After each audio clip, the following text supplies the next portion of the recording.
Well, it's Monday, the first official work day of the week, and also it is the first Monday in the month of September 2020. Thank you very much for joining us this morning on the platform. It is the pinnacle of all discussions where we take a look at critical issues as it affect our dear nation, Nigeria, and also as it affect our dear state, Abia State. This is the platform, the pinnacle of all discussions. My name is Michael Oni. Now, of course, it is still a part of the morning show, the morning spice right here on Flow 94.9 FM. This is the flow of God's own state. Now, what are we looking at this morning? We're looking at the deregulation that is happening in the petroleum sector. In whose interest? Is it in the interest of the government, or is it in the interest of the masses? Now, amid the many shocks Nigerians have to deal with in this year 2020, the recent increase in the fuel price by the federal government is perhaps the bitterest pill to swallow. Pipelines and the Product Marketing Company, a subsidiary of the Nigeria National Petroleum Corporation, issued a memo that was last week stating that effective immediately, the price of fuel will increase from 148 naira to 151 naira 56 kobo. This is coming at a time that the new electricity tariff kicked off, having been postponed twice from the 1st of April in 2020 to take full effect on the September 1st, 2020. And according to the government, it is in the best interest of all. But how is an increase, any kind of increase, in the best interest of Nigerians? That's the big question we will be finding answers to this morning. Recall that over the last couple of months, the government had increased the pump price from 121 naira 50 kobo to 138 naira 60 kobo, 143 naira 80 kobo, and 145 naira per liter at different times, and that's based on the advice of the Petroleum Product Pricing Regulatory Agency, PPPRA, after reviewing market fundamentals and operating cost. Fuel price had started the year 2020 at 145 naira per liter and only crashed down to 125 naira in the month of March due to the global crisis, which led to a fall in demand and subsequently a fall in the price of the product. It was at this point that the government effectively removed fuel subsidy, since the landing cost had dropped below the pump price and there was no longer need to subsidize the price for Nigerians. And prior to the global crash, the government paid the difference between the expected open market price, that's the EOMP, and the approved retail price of petrol, that's the one we all know as the fuel subsidy, in order to make the produce available to the populace, you and I, at an affordable price, irrespective of the prevailing market forces. For instance, where a pump price of 145 naira had been agreed on, the landing cost of fuel is put at 143 naira. Now, the marketers cannot be able to sell at 145 naira if it is landing at 143 naira per liter, since they will still have to factor in other costs of operations and transporting the fuel to their stations, and of course paying the staff and the likes. But with the government bearing a part of the cost in the subsidy plan, the marketers can sell at the general agreed price without running at a loss, while the consumers get to buy the product less than the actual costs. So for those that do not understand the meaning of subsidy, I just gave you a background of what exactly is that fuel subsidy. So with this system, a removal of subsidy would almost certainly result in an increase of fuel price, except in situations like we saw in the month of March this year, where the landing price had already dropped below the pump price, and we can see an example of this in the spike of fuel price which took place immediately the former president Goodluck Jonathan removed fuel subsidy in January 2012. Overnight, fuel price went from 65 naira to 141 naira after several protest marches across the country. The price was later brought down to 97 naira in a partial subsidy arrangement where the government would spend less on subsidy and free up funds to channel into other sectors of the economy. Now let's go straight to the discussion this morning. I've got my resource persons already waiting for me on the phone lines. Of course, it's a virtual interaction. I've got Lawrence Obiwe She's a regular on the program, lead technical director, Citizens Voice for Accountability, Progress, and convener of Reset Nigeria. Good morning to you, Lawrence. Good morning, Mike. Good morning, listeners. Good to hear your voice this morning. And also Sam Ekwiribe. He's also a regular on the program, on the platform right here on Flow 94.9 FM, an economic rights advocate and executive director of Path to Growth Entrepreneurship Center. Good morning to you, Sam. Good morning. Thank you, Mike, for having me. Oh, great. These guys are quite good when it comes to number business, talking about analyzing issues that have to do with economy. Gentlemen, how are you coping with the times? I think I should begin with you, Lawrence. Well, good morning, listeners, and good morning, Mike, for having me. I think we are just at that crossroad where we were in 2012. Just that slightly this time is different. I think it's generally a country that has lost hope and trust for its government. I know that removing fuel subsidy, for instance, all over the world should be cheering news. That's what I have, as a person, has canvassed for ages. But the way it's coming, I think there are a lot of questions rather than answers. If you try to compare this to what happened in 2012 when the people staged the Occupy Nigeria, yes, even though I was against the Occupy Nigeria at that time, you understand why people are beginning to suspect this government. Let me give a background to it. In 2012, around the time the Occupy Nigeria happened, when the government increased price, I think from 80, it was from 65 naira to from about 141. Yes, 141. The price of crude, Brent oil, in the international market was at $97 per barrel. 97 naira per barrel as at that time. Now, if you look at what has happened now, the price of crude currently is about 40-something naira, 40-something dollars, and the increase is getting to 151. So it's telling you a lot. The crude is lower, but the prices are higher. Okay. So, and that is why Nigerians are not comfortable. That's on one part. Then two, deregulation in simple terms means free market economy, where the forces of demand decides the price and supplies of crude oil and the petroleum. That's what deregulation means. If you remove subsidy to a layman. But if you look at this, we still have a regime where the government constantly announces prices. So, and for a government that has made it a habit to continue to impose hardship on the people, don't forget that this government at a point came out and said they were going to tax phone calls that people are making. Don't forget that this government decided to unilaterally increase the electricity tariff that people are using. So it's a government that is now renowned for taking people through hardship. Okay, so I'm going to take you on that, Lawrence. I'm going to just a moment. Permit me to cut your thoughts. I'm going to take you on that because we have some factors like Nigeria is not making much money. We have issues with the economy, and government is trying to make money from taxation. But I will take you on that. But let me go straight to Sam Ekwiribe now. What is the implication of removal of fuel subsidy for Nigerians and also SMEs? Okay, thank you very much, Mike. You asked for the implication of removing fuel subsidy for Nigerians and for SMEs. Yes. Well, in terms of the good and in reality, it should be a good thing because the forces of demand and supply would determine what is happening. But the timing and also the sincerity of this application is something that is questionable.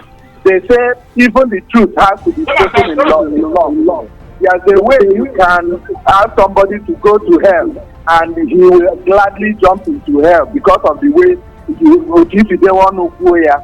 So at this time that you are removing, you are putting up this deregulation, don't forget in the past 3 months we have had 3 to 4 increases in fuel prices from 121 naira to 143 to 150, and now I bought fuel at 162 naira yesterday. And at this same time, when you're removing this thing, the fuel price is going up, electricity tariff is also being hiked, US dollar exchange rate is moving from 360 to almost 500. Inflation rate is an all-time high of 12.5% inflation. Even locally in the state here, we have government that says they are giving us palliative, and then they are asking us, what they are merely asking us is, come and pay tax. You did not pay 3 years ago when things were good. Come and pay it now and we will give you discount. So everything is geared towards milking the ordinary man, milking SMEs, taking away every little energy and cash flow that they have. And that is the problem we have with this present government. They are bringing a good policy, deregulation, but the timing, is nothing to write home about. And I have a problem with that. SMEs are complaining. There is no, we have had this year already. So, of that lockdown, and we have not recovered from it. And we're thinking, what can we do? This life for these people is already thinking of what can we do. If they are not regulating, if they say they are deregulating, why are they quoting prices to sell fuel every other 1 month on average now? So let them allow the thing. How many do they fix the price of Gary? And whatever happens in fuel affects every other part of what we are doing. So once it's off, whether the person is selling Gary or fish or meat in the market, they are all adding this thing. So this is really a key point in our national economy, and the way it is going is not favorable to SME. So this is our feeling the brunt. I hear some people are mobilizing, whether the TUC, NLC are saying we are going to protest this. I cannot say it is good or bad here on air, but I think citizens are crying. Thank you very much. You've complained about the timing. I'm going to take you on when is the best time to effect the removal of fuel subsidy. But let me take Mr. Lawrence Obiwe, who spoke about the sincerity of the government. Now, he compared this administration when fuel subsidy has been removed and to when Goodluck Jonathan's administration tried removing the fuel subsidy and also the landing cost. Lawrence, can you hear me? Yeah, I can hear you now, well. The expected open market price, the EOMP, and the approved retail price of petrol, which is the non-fuel subsidy. Now, there is a difference. Now, one will be asking, why do we have a high, at the high side, we're buying fuel at the retail price now at 161, 165, despite the reduction in price of crude oil at the global level? So I think that's the major problem. I think that's where people have issues with the deregulation. Personally, I don't have issue with deregulation, but I have issues where government will constantly be quoting prices. Yeah, you understand? So it doesn't assume the confidence that you have to trust. Are you saying that now that we have the regulation, the PPPRA should not be the one quoting the price that it should be sold to the populace? First of all, there are issues. The first question to ask is that who are the ones importing? Government is still the sole importer of this petroleum product, and the question is why? Because it doesn't ensure transparency that government is the only one that can tell who to import this petroleum. So people should be able to freely import and sell at the prices they want. And if that happens, I am telling you, will not be buying this fuel at the cost that the government is quoting. But because government controls it. Hello. Yes. I'm going to get to you, Mr. Sam. Yeah. Yes. Okay. Lawrence, go on. Okay. So. For government to be quoting means that government is using this avenue to raise extra revenue. It is not just the fuel subsidy they are cutting. My suspicion is that this government is raising additional cash using the sweat and blood of Nigerians. Because if you allow people to import, it's a free market economy. Once you remove subsidy, it means that anybody can go and import from wherever the person wants. So what government will be in is now to regulate to make sure that nobody is extorting anybody. But it's not in a situation where government is the sole importer and is now the one announcing prices and still telling you at the same time that it has deregulated the economy. I have never seen this type of economics before. It is the one practiced in places where people do not exist. The free market economy means that you will agree that subsidy removal would free up the much needed funds to be channeled into critical sectors of the economy. No doubt about subsidy removal freeing up funds. So what we are saying is that, is the subsidy actually removed? Because it looks like government is not, and I've given you two scenarios. At the price of $97 per barrel for crude oil, the highest we went was 141. Now at the price of 40, where even we are supposed to be, we are not supposed to even get to 100. The government is now putting 151 for us. So it shows you clearly that something is wrong. It shows you that clearly that this government is not sincere. And it's a government that is now renowned for trying to milk the people of their sweat and blood. We have seen what they have done with the telecommunication tax, where you make call, you pay. We have seen what they are doing in the power sector, where you stay in darkness but you pay money. So it's a government that has no trust, a government that people no longer trust, people cannot look up to. Because if you do the mathematics, it doesn't add up.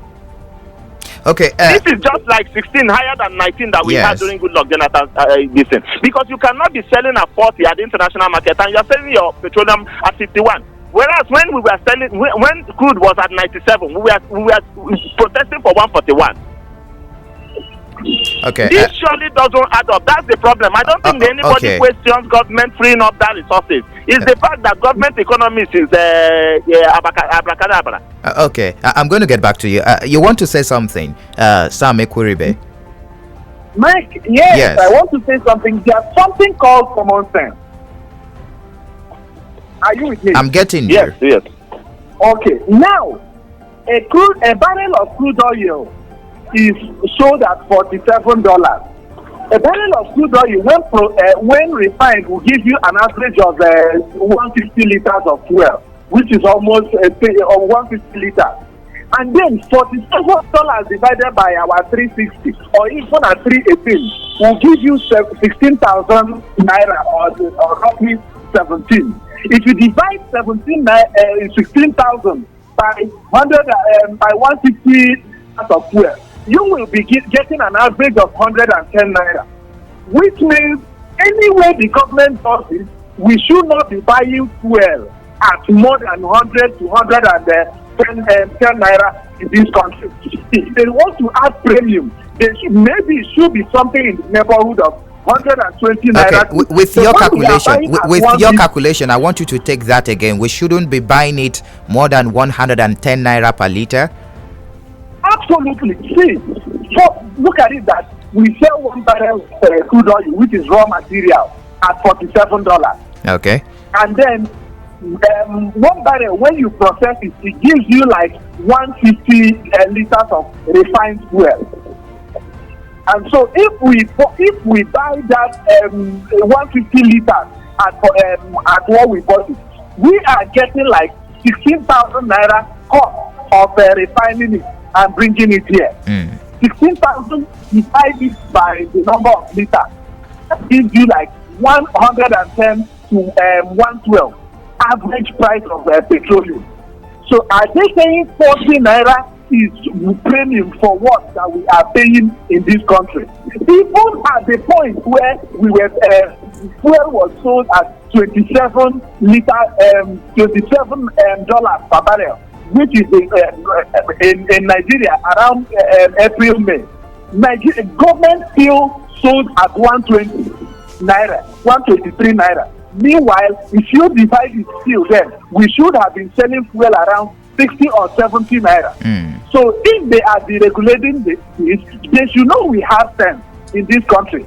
Look at our NMPC. Somebody raised the other day that in the month of August, NMPC spent over 10 billion naira. Yes, they did not produce one single fuel in this country. Okay. So why are we making these kind of expenses? This is why the common man do not trust the government. When they say they are doing this, we want to see what they are doing with the funds. It's not just to come and milk just a moment. Whatever we have from the common man. Before I get back to Mr. Lawrence Obiwe, looking at the multiplier effect on the economy, you've said you agreed that it is advisable for government to remove this subsidy, but you questioned the timing, just like Mr. Lawrence also agreed that the government should remove the subsidy. So you're one of the people that are questioning the timing of this decision. When is the best time to remove subsidy? Yeah, I agree completely. Subsidy should be removed. But again, if two medicines will work to cure your sickness, maybe you have malaria, and this one is chloroquine that will give you rashes for the next 4 days, and this one is another brand. Why choose the one that will punish you before you get well? There could be other mix of government policies and fiscal policies that can help bring up our economy. At this time, I think every economy is recovering. The palliative should be topmost on their mind. Not what will increase the spending of the masses. Not what will increase the outflow of funds. They can go and borrow. They have been borrowing. In the past few months, there have been arguments of borrowing 500 million here, 500 billion here, and the argument is that they want to put it in the economy in terms of contracts, and so that a lot of the activity will start. So why are they hell-bent on touching this place that once they touch it, it will have a ripple effect? The economy will start shaking everybody. Because since this thing happened a few days ago, I was in the market personally. The person that sells oil said from 600 it has gone to 700. He said, "Are you not?" Yeah, I could not see yam to buy because they said, the gari has increased. Everything has increased. Therefore, everything is adding in the country, and it's all because of fuel. Okay. It's all because of fuel. So I think the timing is wrong at this time. Let them look for a time when the economy is a little bit stable, when they can introduce it. Okay, back to you. I think for me, I think that is complete misplacement of priority.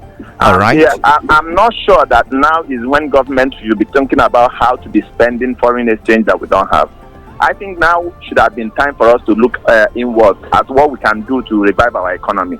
If you look at what has happened in the food sector, for instance, and don't forget that this is the place that government has claimed that it has had its best achievement, stopping importation of fuel and food and other, like closing the border. Now, if you look at the cost of food in Nigeria, you begin to ask yourself why. And one of this is linked to the fact that, first of all, there is insecurity in Nigeria, so farmers don't go to farm. Now you are now having the pandemic that almost took 5 months, that has taken 5 months of this year, and we don't even know when it will end. Now, government's priority should have been how to shore up these sectors of economy for massive local production, so that Nigerians can see. Let me tell you, most of the people who were doing business before now have lost their capital. Some are going through. Some of the markets. I live in Kaduna. The market was closed for months, was open. People no longer go there because they have eaten their capital. So if government is now introducing policies that can even endear more hardship to the people, what is the government smoking, for Christ's sake? This is not the time. Every government should be sensitive to its citizens. There is no government that exists without citizens. So if what you are now doing is that because there is a global pandemic, there is a global economic downturn, you are now punishing your citizens. For Christ's sake, what are they thinking? Okay, Mr. Lawrence, the government is not benefiting from fuel subsidy. They've made us know that they are not benefiting, and the populace presently.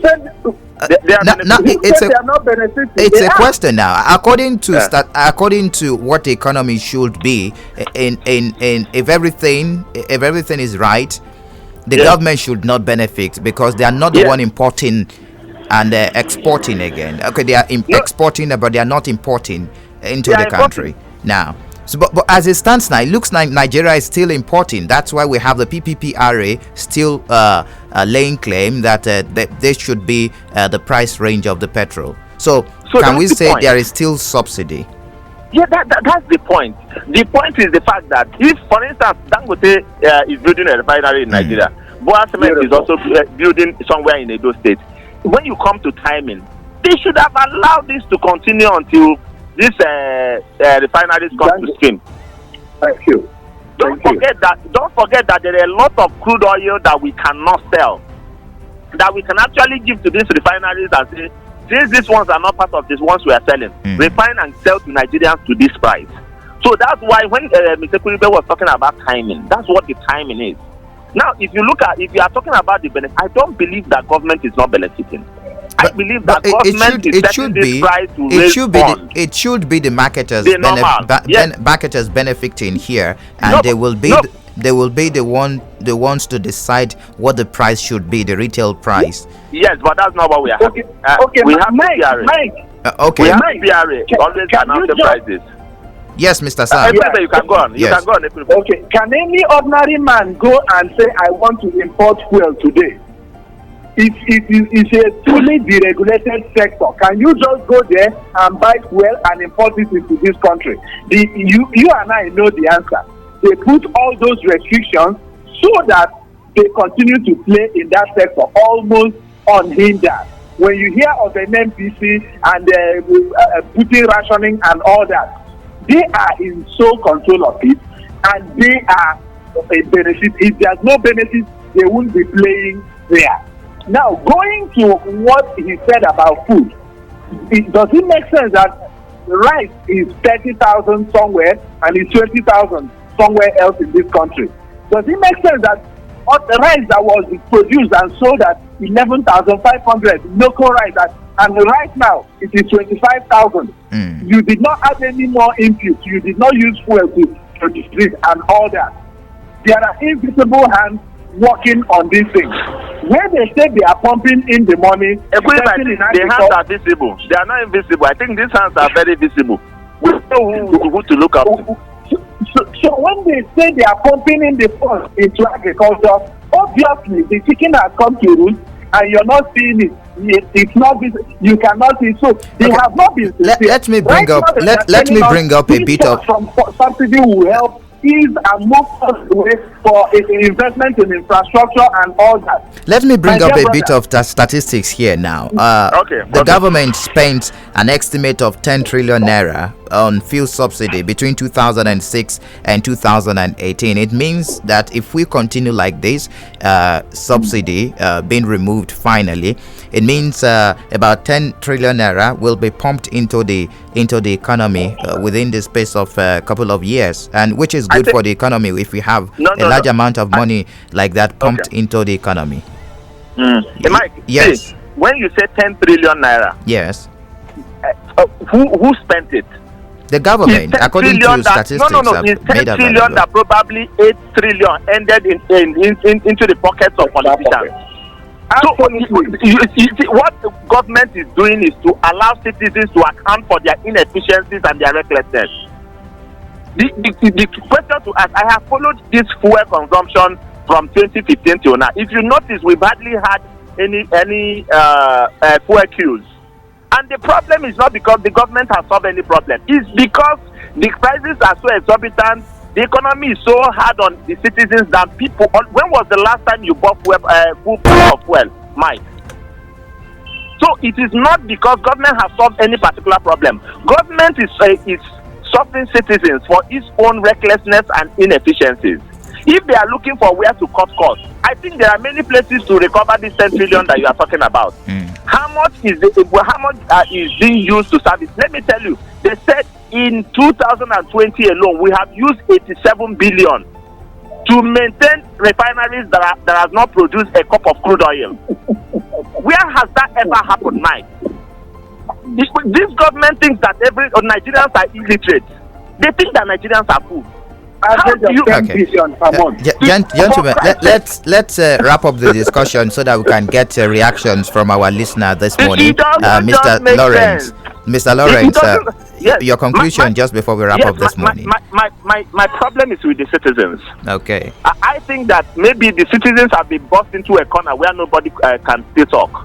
Because I don't think that this shenanigans was this level when Nigerians took to the street to occupy Nigeria. But you have seen nobody is talking. There was a Zoom protest over the weekend. My brother, Zoom, and Nigerians will say, who Zoom help? Who Zoom help? All right. Who should occupy the streets? All right, Mr. Sam Ekwuribe, just before you go, I know you have your conclusion this morning. My thought is that, like I said, if we remove corruption from the equation, then we can listen and know when the government is telling us the truth. Definitely the numbers don't add up. When you look at it either way, even if I agree that subsidies should be removed, it shouldn't, the price of fuel, even when removed, should not be up to 160 naira per liter. And again, when they do it, their priorities should be right. We shouldn't be investing. See, why regulate something that we are not in control of? We are not in control of the amount. We are solely important. Why don't we build small refineries in Nigeria and then control price of something we produce locally? All right, Sam Ekuribe, an economic rights advocate and executive director of Path to Growth Entrepreneurship Center. Thank you very much for your analysis this morning on the platform. Thank you. And also Lawrence Obiwetu, lead technical director, Citizens Voice for Accountability Progress, and the convener of Reset Nigeria. Thank you very much also for your analysis this morning. Pleasure. I do appreciate it. Thank you very much. You've heard the gentleman, and if done the analysis, we've dealt with the numbers this morning. I know you have your thoughts. Let's bear them right here on the program this morning, the platform right here, the pinnacle of all discussions. The first Monday in the month of September 2020, right here on Flow 94.9 FM. 0808 182 6949 or 0811 605 2949. You can also drop messages, both the regular SMS and the WhatsApp messages, on 0906 510 8289. Hello, good morning to you. Yeah, good morning, myself. You're welcome. Alvan, I'm calling you from them. All right, Alvan. Yeah, I guess I've said it all. They have really dealt with the issue. My own problem is this. When this deregulation was done by former President Jonathan in 2012, this present administration protested against it. Now they are the ones preaching to us. They are not going to continue with subsidy payment. Now, what happened with the partial subsidy, removal done by former President Jonathan? Because I know that this administration have increased petroleum pump price to 145, and they were still paying subsidy, full subsidy. They paid subsidy up to June this year, when they said they spent 3.5 billion to pay subsidy for June alone. Is it not hypocrisy? When you rejected something and today you are dealing with the same. Of course, I know very well that our refinery was on the verge of bouncing back before the former president left office. So why would this present administration continue with the policies of the former administration? All right, wrap up your thought. Nothing would have stabilized. So this present administration needs to apologize to former President Jonathan and apologize to Nigerians why they distorted the original economic plans of the previous administration. Have a nice day, Michael. Thank you very much for your contribution. 0808 182 6949 or 0811 605 2949. Good morning. My fellow, good morning. You're welcome. My name is Wakwechi Debere. All right. My fellow, it's very unfortunate that opposition in this country are no more talking. If it's my brother Gochukwu Mezo, he will ask Akoro that we can no longer talk over some of the insensitive decisions being taken by this APC-led government. You cannot tell me that a lot of people are really suffering. The small and medium enterprise are suffering on how to come back to life after even on this COVID-19 era. And the idea removing the fuel subsidy. What happened after 2012 that Jonathan was trying to remove that fuel subsidy that led to protests and all the rest of them? What is happening to Atiku today? Where is he? I thought that he is in the opposition and he has that capacity to carry a lot of people along the street to protest over this insensitive decision of the government. If you go to the market today, a lot of things that you usually buy at the rate of 100, 200 is no more the same. People are dying, people are crying. Yes, the presidency do not want to do anything about it. Look at the increase on tariff. Look at the increase on fuel pump price. Look at the killings here and there. They are telling us that it's as a result of this, what do you call it, this COVID-19 and the flood and what do you call it, terrorism. All right, is the reason why we have decided to do this to make sure that the country move forward. But looking at it in reality, They are really killing the poor people in the country. They should please have a rethink. People are dying by the day All as right. a result of their insensitivity. Thank over you the people for your that they are contribution. governing. Hello, good morning. Hello, Yes, you're welcome. Ambassador Kenneth Chukwemeka. You're welcome, Joseph, I'm calling Ambassador. from Umuahia. Welcome to the platform. We are talking about fuels, Yes. subsidy, and all the rest of them. Yes. Hello, Ambassador. Petroleum. Hello? Yes, go on, please. Why can't we have a minister of petroleum? That's the question. We have minister at all sector. Why don't we have minister of petroleum? We have to Now meet. listen to me. We have to meet Pro If the Silva. foundation, hello? Yes, we have to meet Pro Silva as the minister. Minister for what? For state. That's not minister. I mean the main minister, the senior minister for Okay. this thing. Why can the president of petroleum? Go on, please. So if the foundation is destroyed, Bible told me that not only can we do, we feel secure, like when we talk to tomorrow.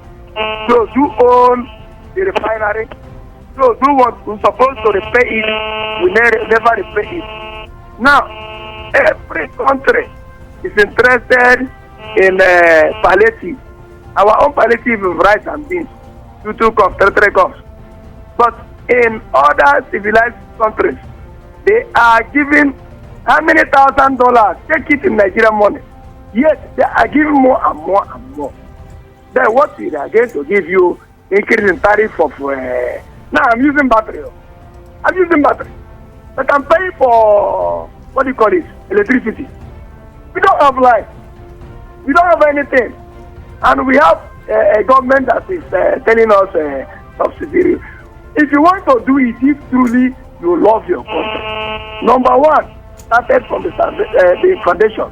We have to have authentic minister for petroleum because that is where our money lies.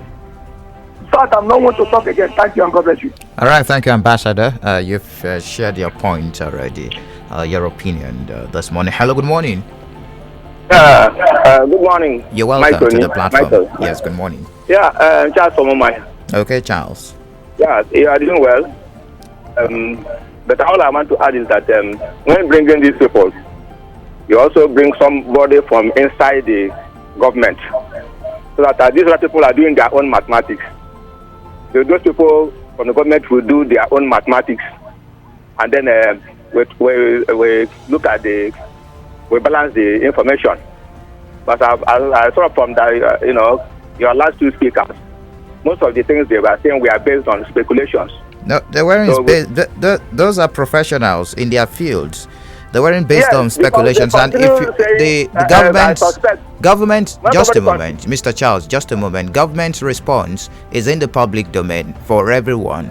Minister of State for Petroleum Resources spoke about it, why Nigerians should accept what is happening now, why the subsidy was removed, and a lot. Government representatives have been speaking. If you've been conversant with the news right from last week till this Yeah. morning, so Yeah, but everybody has been talking. Everybody All has right. been speaking. I thought particularly about your program.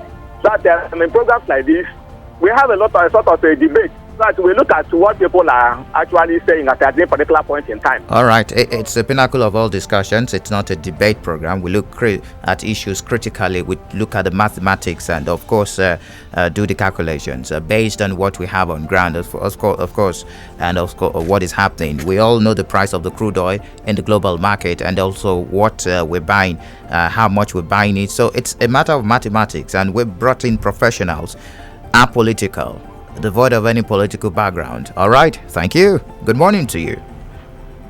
Good morning, Michael. You're welcome. I remember Mr. Prince from Canada from Natural. You're welcome, Mr. Princewell. Good morning, Ambassador in the studio. No, they're not in the studio. But All right, Mike. I'm very happy on what is happening. The increment in the price of PMS is a complete indictment to the federal government-led administration under Buhari. I'm happy indirectly. My team has already shown us that subsidy is a fraud in Nigeria. When the price of oil has fallen internationally, the federal government told us that they are going to that they no longer taking subsidy from our oil. Why is it so? because they collect our crude, leave our refineries, moribund, and go overseas and refine to their own refineries overseas. I'm not making a